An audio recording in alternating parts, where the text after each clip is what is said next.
Today, I have Russ Nix from Aegis RX with me. For previous interviews with Russ, see our past vlogs. Russ has a lot of experience in the area of drug diversion monitoring, and because he comes from the law enforcement background, today we want to talk about interviewing. I don't know if you have seen this, Russ, but because I come from the pharmacy side of things, I usually get involved at the beginning of a suspected diversion case. My role is often to perform the detailed audits and to dig into the data surrounding the suspicion.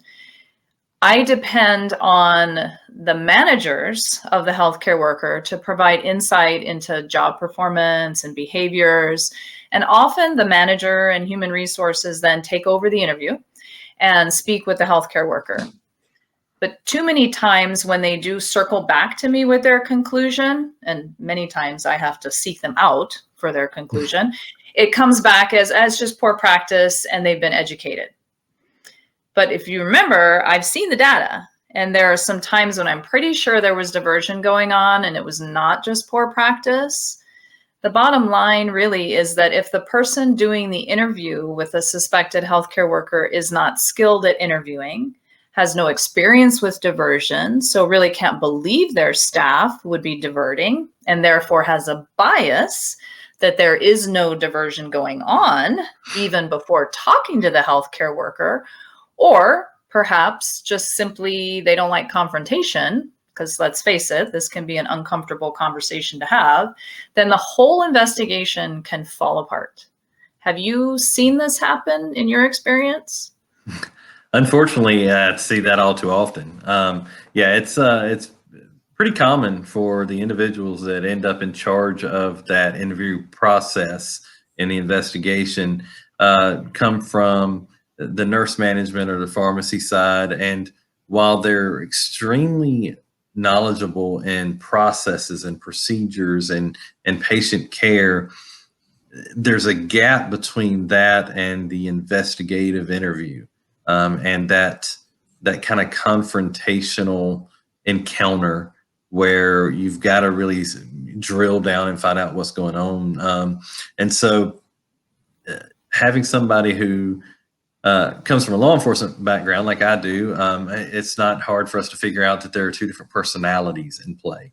So when you're looking at nurse managers and pharmacists and people that have been involved in patient care, that's a nurturing personality. That's a personality that wants to really see the best in people and take care of people and things like that, and not confront and not have those difficult or uncomfortable encounters where somebody who comes from a law enforcement background is kind of used to those encounters. They're kind of used to the uncomfortable approach, the conversations that aren't going to head in a great place. And so when you do have somebody who is suspected of a deviant behavior, and I hate to use that term, but we have to be aware that we are looking at a drug diversion. We are looking at, while we may or may not prosecute this person or this situation, it's no less a crime to have stolen medication from a hospital. And so that becomes a very uncomfortable word for a lot of people in administration, a lot of people in management. But I don't say let's go prosecute everybody. What I say is let's recognize that this is a different behavior than your other policy violations. This isn't tardiness. This isn't something where they missed charting something. This isn't a training issue necessarily. This is possibly a theft of a drug while taking care of a patient, while doing something in the patient care process, and the implications are much different. And you're dealing with somebody who has made a conscious decision to engage in that deviant behavior and engage in possibly a criminal behavior. And so that being said, the interview just has to be a little bit different. Like I said, it doesn't necessarily need to be one where we're going in to try to get somebody, so to speak, but it does need to be one where we recognize the implications that are on the table. Yeah, that makes sense. Do you ever go with the approach of, I know you care type of a thing, and so let's let's get them help. I mean, if we can get Sure. them to admit or get to the bottom of this, then not only are they stealing, which is unsafe, but focus on you care for your staff members. So let's find out if they need help. Yeah, absolutely. So one of the things I really like to kind of stress when I talk to anyone who's trying to build this type of process out is we lean so much on patient care and patient harm and how we're trying to prevent harm. Well, we have to remember that while we do have patients in beds and these caretakers are taking care of them, and now we have someone who may or may not have stolen medication out of our hospital, that immediately not only makes them somebody we need to speak to, but that also makes them a patient.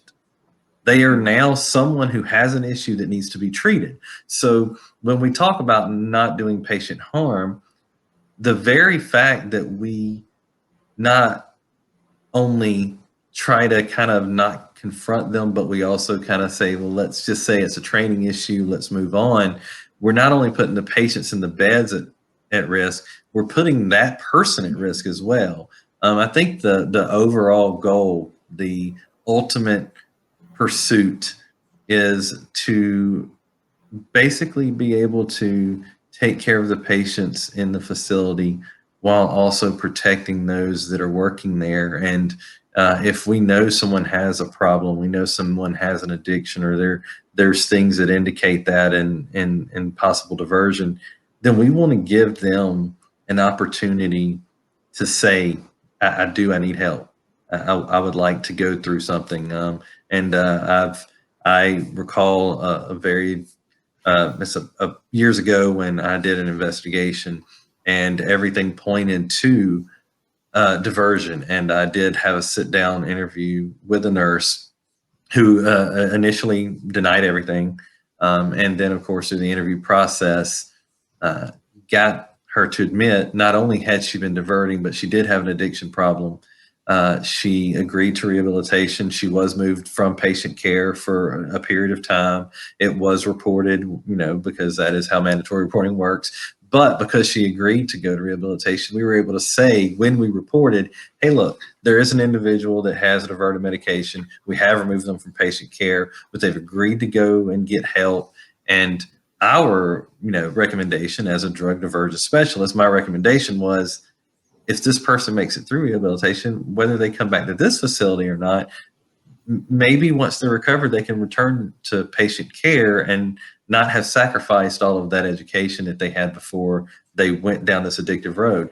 And a few months after that, I did see that individual in person, and they came back to tell me, thank you. And they thanked me not so much for, that uncomfortable encounter, but for the simple fact that I was able to catch something and I was able to give them an opportunity to say, I need help. She went to rehabilitation. She had been isolated from her family during that addiction, and she'd been able to kind of heal that process while recovering from the addiction. And so it was kind of one of those moments where you go, hey, this is why we do this right here. And I think that's really one of the biggest, I'd say, for me, it's one of the biggest aspects that I like to focus on, is being able to say, hey, look, you have someone that you need to care for here as much as you do for the ones in the bed, because either one can come to harm if you kind of don't handle it appropriately.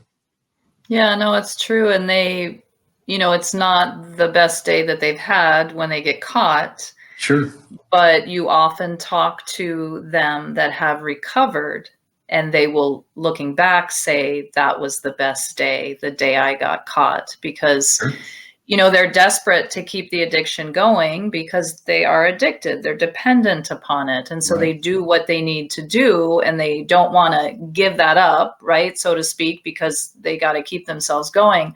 But once they do go through that rehab, and if it's successful, that's of course where they want to be. They don't want to be back in they want to get out of the addiction cycle.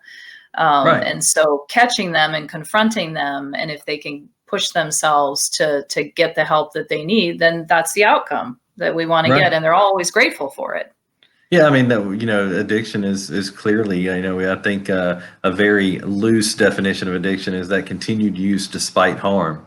And, that harm can be self-harm, it can be family harm, it can be financial harm. But at the end, we talk about that, but every time you talk to someone who's been through an addiction and been through recovery, they were even aware of the harm when they were in the addiction. Even when they were in it, they weren't sitting there going that they were oblivious to it. They knew what was going on. Their addiction was just stronger. And Right. so when you're able to kind of give them a way to get to that recovery, it's a big deal. And I think one area that we kind of glaze over it or whatever is most of the time when we look at a drug diversion situation, there is some addiction involved, but there's typically people who have invested a tremendous amount of time in some type of higher education, whether it be a pharmacist or a physician or a nurse, someone who's in patient care. They really pursued a lot of education. They put a lot of time into whatever they were doing, and in this addiction can take that away, and it will take that away if they're not given a path to make it right. And so it's kind of great to be able to say, hey, let's find a way to salvage some of this and give you an opportunity to come back the other direction. Now, unfortunately, that doesn't always happen, but when it does, it means that your program is doing what it was designed to do. Yeah, and there's a lot of, there's a lot of opportunities for all of those disciplines to work without having that, using their license and not having Right. access to the medications, right? So nurses Yeah. can go to clinics or online phone, or Yeah. physicians, it's typically anesthesia, right? Can get out of anesthesia and Sure. go do something else. Pharmacists as well, there's positions that don't put you in touch with the hands-on, the meds all the time. And so they can recover, keep their license, and then keep themselves out of the temptation, so to speak, with everything right there in front of you in a hospital. So yeah, that's always the Right. best outcome. Yeah. Tell me what, if you could set up the perfect scenario. Let's say I do the auditing for you and I find someone that I think is potentially diverting, and there are a couple of things maybe, or maybe it's an overall, I think, I mean, sometimes it's just so clear that, you hardly even need an interview, right? You don't even care what their answer is, what's going on.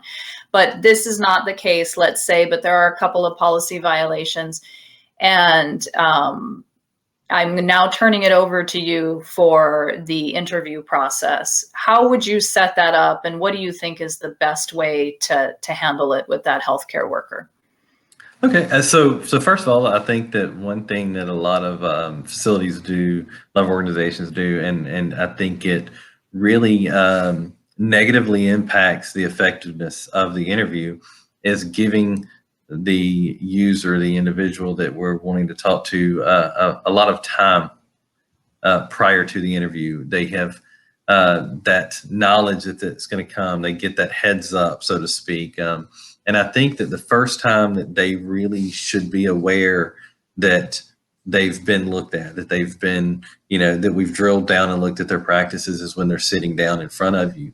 And the reason is because in an interview, a lot of times, I would say the vast majority of the time, your answer lies in their behavior in the interview, not in their answer. And so you really want to sit down with that person and have that conversation where you can see their initial reactions. You haven't given them time to fabricate a story or come up with some justification of why this is what it is. You want to have a very candid conversation with them in this interview. So when you sit down and you start to have this conversation, it needs to really be the first time they know there's a concern about that.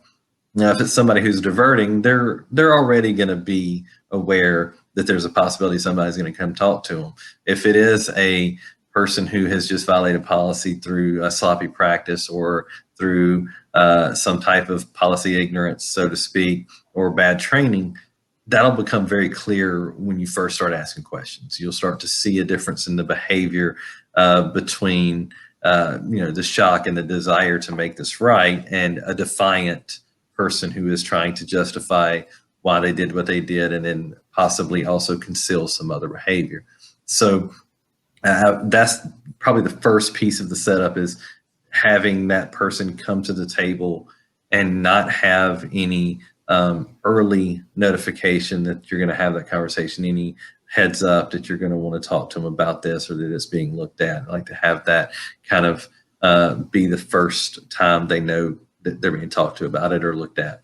I would say the second part is, obviously, I feel like a trained individual in interviews and investigative interviews should be the person who's conducting that meeting and conducting that interview. Interrogation, that word, gets a super bad reputation because everybody watches cop shows, and so we're all like, oh, the interrogation, we know what that means. You've got a phone book and all this kind of stuff. What I am saying is, I am not saying conduct the one light bulb swinging in a dark room kind of questioning, but interrogation basically really just means formal questioning.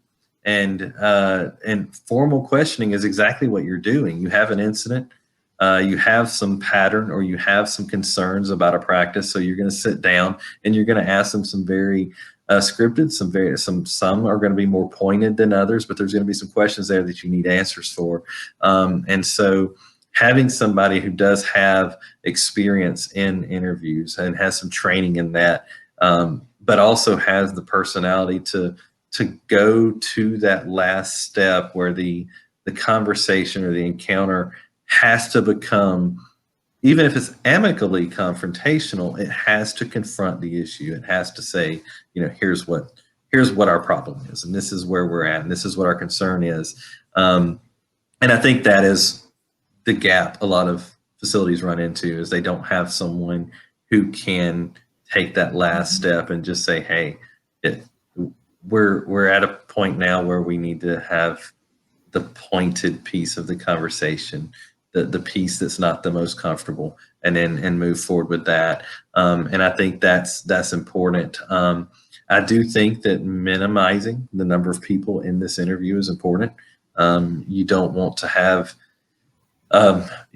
that person to have a ton of support and backup and people wanting to come to their protection, but you also don't want to have a lot of people in there and make that person feel attacked or cornered. You want to have them come in and understand the magnitude of this interview, the magnitude of what's going on, but without it feeling like they have no other choice but to feel attacked or feel like they need to back away or be defensive. So there's a balance there where you need to make sure they understand how serious it is. And I will say, when I conduct interviews, mine are pretty pointed. They're pretty to the point, and I say, hey, here's a behavior that we can't tolerate. It says their policy has been violated. There's certain things here that indicate possible patient harm. These are things that we are concerned about, and we can't continue to allow that behavior to continue. This is your opportunity to explain what has happened. This is your opportunity to tell us whatever you need to tell us. And then from however this interview goes, it dictates the action that comes next. And so that would be how I would kind of structure that. I would want to sit down across from them and just have a very, very clear and concise conversation that says, I'm not here to hear you denying a bunch of things. I'm here to say, I have documentation and data that sends me in one direction. This is your opportunity to have a conversation about it. Let's do that. You had said minimize the people in the room. Do you typically have and want more than just yourself? Or if it were up to you, would it just be you and the person? Well, from the law enforcement perspective, you always want it to just be a one-on-one kind of conversation. We don't work in that. We work in a much more diplomatic environment, and I think that it's actually beneficial for everybody involved. Obviously, for liability reasons, I don't believe in mixed gender, in conversations behind closed doors. I do think that there should always be somebody witnessing, regardless of who is the interviewer and who's being interviewed. And I think that each facility can kind of look at their needs and decide somebody for that position. I typically don't think it's a good idea to have a direct supervisor in the room with them, because there is a very close relationship with that individual and their direct supervisor. Typically, that's going to be the most protective person for that individual. Now, that being said, it might be the next step. So if you have a shift supervisor who is over a particular nurse, so to speak, and then that unit has a supervisor over that shift supervisor, I believe that one level apart would be, a little more beneficial. So even if the supervisor isn't going to say anything in the room, is it still not a great idea?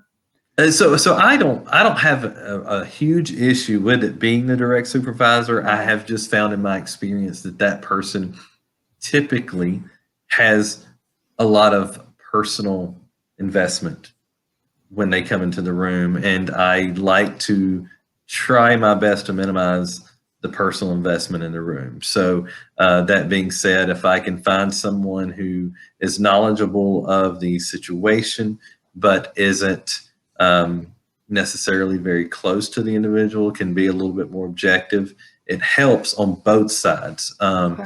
And I think that that's one of those where, but I do like to have somebody who's knowledgeable on the practices and things like that, or is knowledgeable on the process that we're going through. So a lot of times I may have an employee relations or an HR representative in the room if I'm not having their supervisor in the room or the unit director in the room. I like to have at least one person who can kind of be an advocate for the middle, so to speak, an advocate for the process more than it is for anyone else outside. When you walk into the room as the interviewer, you are an advocate for that organization.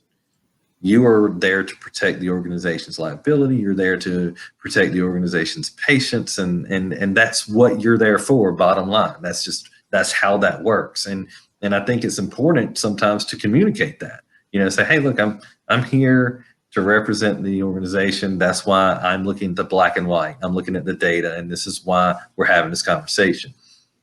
I also believe that sometimes it's good to have an advocate for the process. So somebody who brings a sense of balance to the room. So if that person has questions, but they're not sure they want to ask the questions to the individual that's interviewing them, there's someone that you can kind of refer them to, say, hey, this person can walk you through the administrative process. They can walk you through the blood and urine test, or they can walk you through things like that. So they have someone who is not part of the spear, so to speak. And I think that in my experience, it's typically more effective and better on both sides if that person isn't personally invested. So, and one of the reasons I say that is if I have a direct supervisor who's been working with the same employee for 10 years, and now we have a diversion situation, and that person comes in and they sit through a very uncomfortable encounter, regardless of what the outcome is at the end. Let's say that person comes in and immediately wants to admit and goes back into, patient care after rehabilitation, or they go through a process of some sort. They then go back to shift work with the other person that was in the room during that encounter. And so that can't not change the dynamic of that relationship. It has to. It's and so they're not going to see the interviewer every day. They're not going to be on the unit working with that person every day. And so whether it be an interview that does end up with confirmed diversion and that person's either separated from employment or they go through for rehabilitation and they return, however that works out, they don't see the interviewer every day. They do see that other person in the room. If it's their direct supervisor, they're going to see that person every day when they come back.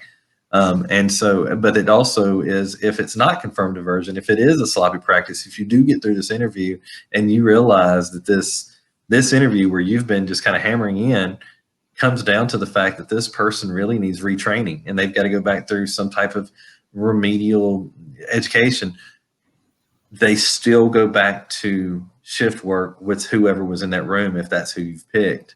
And so I think that from my perspective, it doesn't matter for the interviewer as much who's in the room as it does for the person that's in there with them.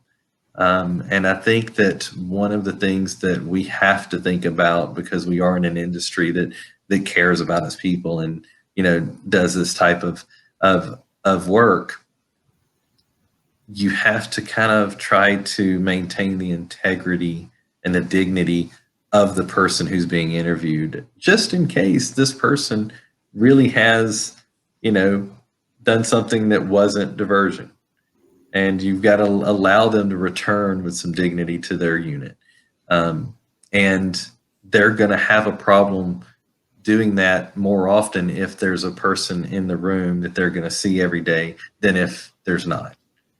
And that's an interesting perspective. I mean, I definitely have thought about their dignity, but not from that perspective. And I'm thinking, for leadership at a facility that may feel it's best for at least the initial interview to be done by their direct supervisor and HR, that might be, because they look at it as you bring an outside investigator in or a consultant or whoever it is, somebody that they don't typically deal with. So to them, it looks like an outsider. Like, why are you bringing in the big guns, right? Right. And leadership takes the approach of, it's harsh. We don't want to be that harsh. We want to come across, to help them. And yes, if they're doing it, we need to take care of it. They believe in the diversion program and that's why they're supporting it. But at the same time, they feel that it's a little harsh to have that outside person coming in. And so they feel it's better that they have somebody that they've worked with and can ask those questions. So it's an interesting perspective that you take, that it's almost to the suspected diverter's detriment to have that, because then they have to see that person. Well, I think that for the person being interviewed, whether they are a diverter or not, either way, right? And I do think that there is an argument for having someone that they know in there, but having done hundreds of interviews in hospitals now, I have found that when you do that, the person that's being interviewed feels like the hospital or the healthcare facility has made it personal. You've brought people in that I work with, and you've allowed them to basically levy an accusation against me. And now I have to go back to work with these people. And so you've made it personal. And so when you bring in that objective person, while administration and the executive board and the leaders in the hospital see that as a heavy, they see it as, we're bringing in this guy and this person or this lady, we're bringing in the big guns, like you said. But when they see it that way, it's actually, and it can depend on how you handle the interview. But what I try to do is, when you go in, you say, hey, I'm here because I am to be the objective person. I don't work with you. I don't work with them. I am literally just here to look at the data and tell you what I see. And there's no personal aspect to it. There's no personal angle. You and I have never been at a Christmas party together. We've never done this. We've never hung out together. We're not, our kids don't play Little League together, that kind of thing. So, but when a facility does send their direct supervisor in, or someone else from HR that they've worked with for years, in many of those people's eyes, that organization has now made it a personal issue. Interesting. So very, very interesting perspective. And do you have a feel for, from a statistical perspective, either your own experience or just your training, if somebody is diverting, are they more likely to admit it to the stranger interviewer than they are their direct supervisor?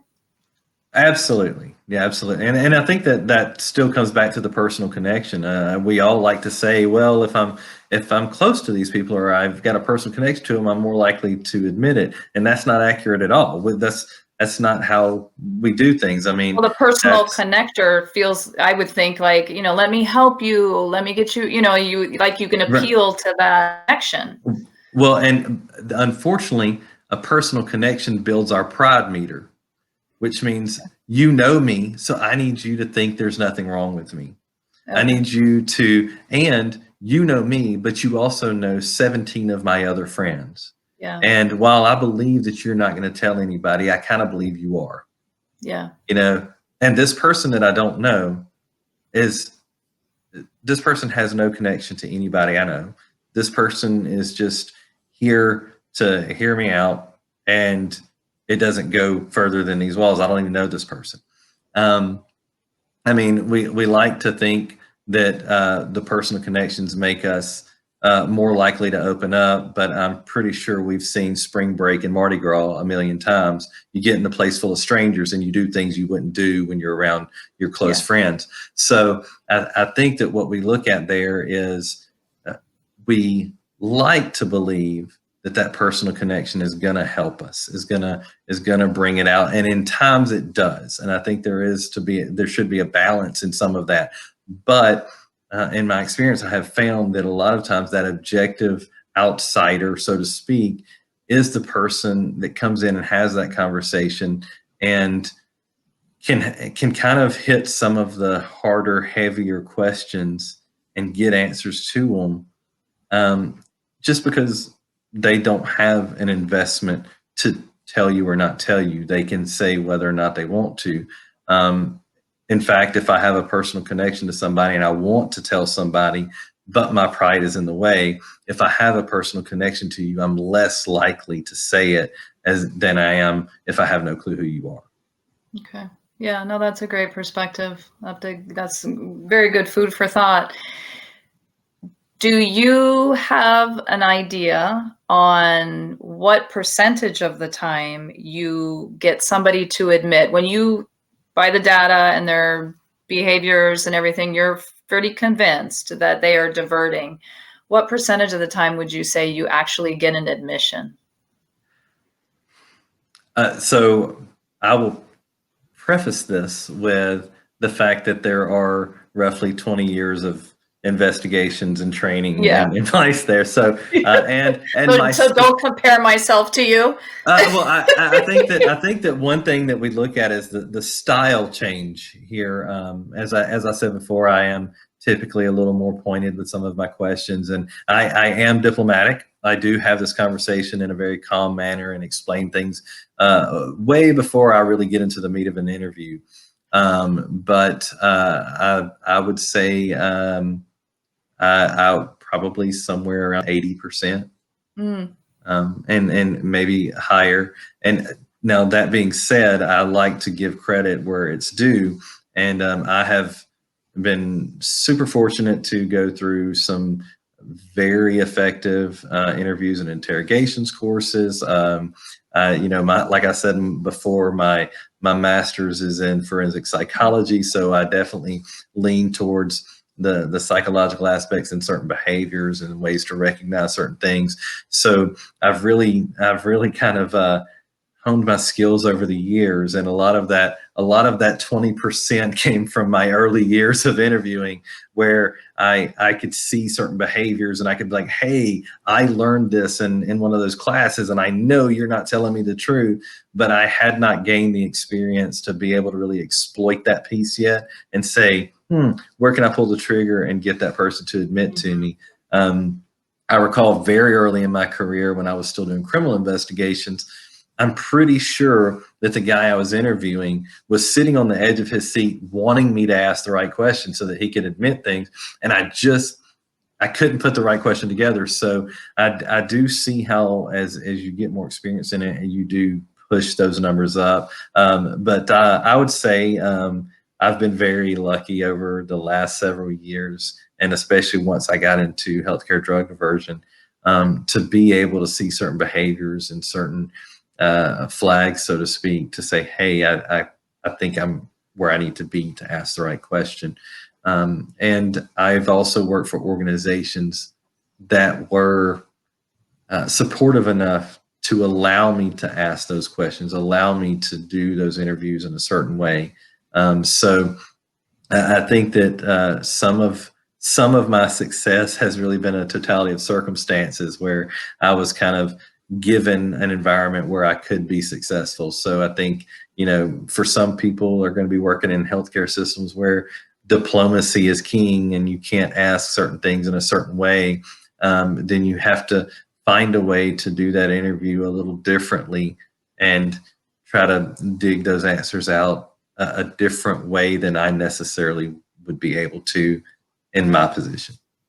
Okay, well, I'll be more patient with myself then. I've been doing the auditing and that part of investigating for years, but the interviewing I've recently started with, and my success rate is, well, we will just say not even close to your 80%, but I will be patient. It's hard to, it's even when you're first learning, it's hard to watch for the behaviorals while you're talking and listening and everything at the same time. So that definitely comes with time.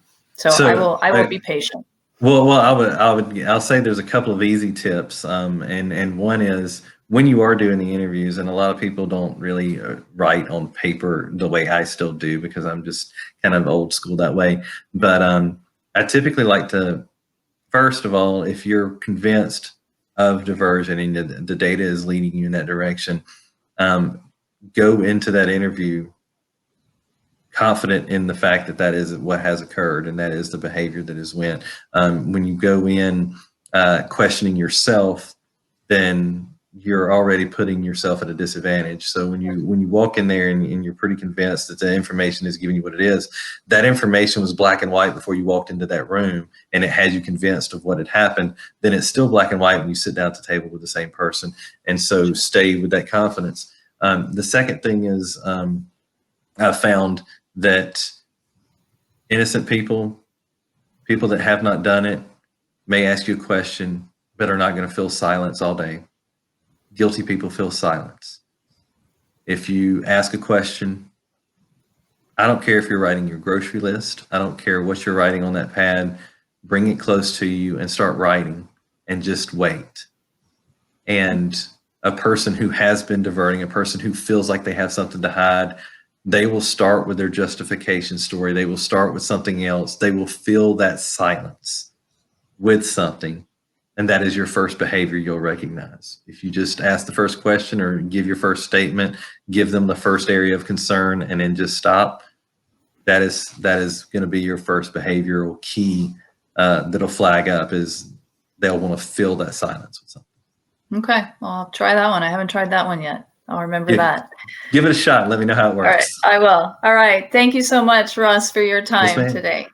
Thank you.